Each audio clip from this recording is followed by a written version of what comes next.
कि खूनावा से लतफाता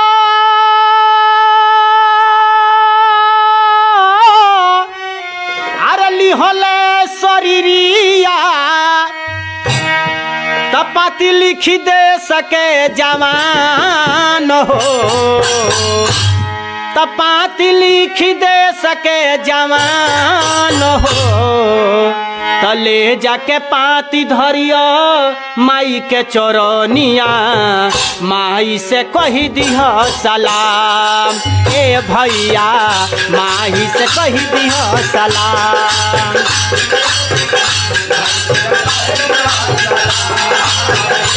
देशभक्ति गाना सुन रहा बानी आप विजय सरतली के नया गाना आवे वाला बा। चली जब पाती आइल बा ओ फौजी घरे उनकर महतारी पत्नी सभे रोता कहता लेकिन वो पाती में मरे से पहले लिखला रहत रहे कैसे कहे के बा खूनवा से लतफाता लिहले शरीरिया पति लिखी दे सके जवान हो ले जाके पाती धरिया माई के चरनिया माई से कही दिह सलाम ए भैया माई से कही दिह सलाम ए भैया माई से कही दिह सलाम। और पाती में लिखल का रहता मरे से पहले वो फौजी जवान लेटर लिखले बड़े लेकिन लिखल रहता कि माई से कह दिया कि भारत के लाल रहले लेकिन देश खातिर झंडा तिरंगा खातिर मर गईले लेकिन माई रोहे मत लिखल रहता बबुआ माई से कही दी हो बाबू मरी गईले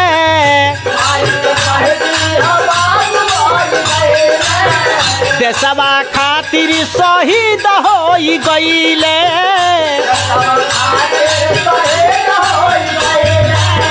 माई से कही दी हो माई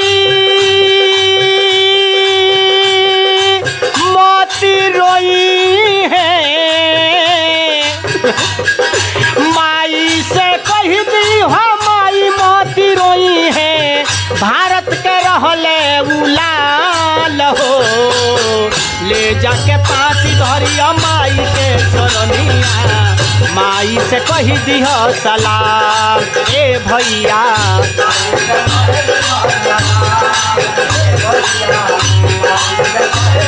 जैसे आप देखा तानी देशभक्ति गाना चल रहा बा। अब इतना भी अपना क्षेत्र के गरीब कलाकार बालो जके अगर आगे के वो सपोर्ट नहीं करा तो हमसे मिल सकता हम जरूर सपोर्ट करें। बाकी आई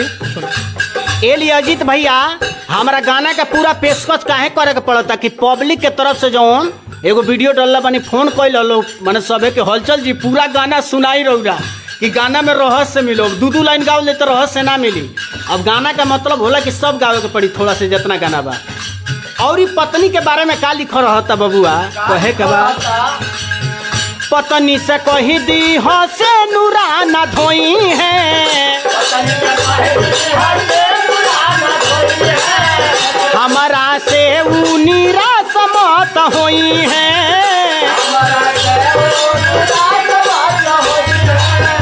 तनी को न करी है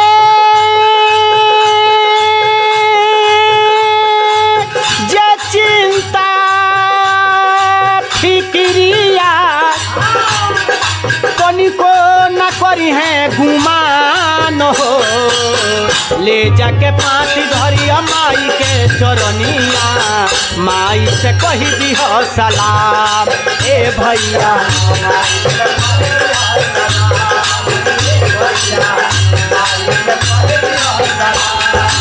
आई बबुआ लास्ट में लिखा रहता ई भोजपुरिया गांव पर भोजपुरिया गांव अजीत भैया के चैनल पर ही हम भोजपुरी गायक ब्रिजेश सलचल पूरा टीम मंडली के साथ उपस्थित बनी। आई जितना श्रोता समाज देखता हम गरीब कलाकार बनी 20 साल से गावनी लेकिन सपोर्टिंग केहू न मिल रहा लेकिन अजीत भैया भोजपुरिया गाँव के यहाँ के मतलब मालिक बनी आ भोजपुरिया न्यूज़ के मालिक बनी यहाँ के बड़ा सपोर्टिंग करतनी हमार आ ललाहित बानी, हमहू ललाहित बानी कि यही चैनल पर इंटरव्यू दी, काहे से कि ये चैनल पर हमार दुलार प्यार मिलता। आ तबे आईनी हम लास्ट में लिखा रहता कि वे लिखा रहता कि बहनियों से माने बहन के बारे में लिखा रहता कि राखी जब आवता सावन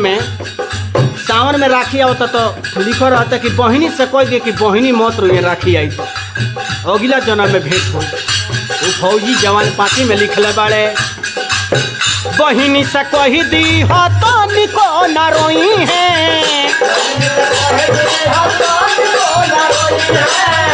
अगला जन्मवा में फेर भेंट होई है।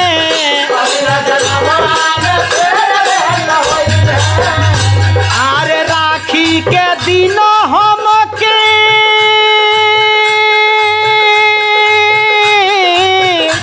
अरे राखी के दिन हम के याद मत करी है, गावे लहल चल बयान हो, ले जाके पासी धरिया माई के चरनिया, माई से कही दिया सलाह ए भैया,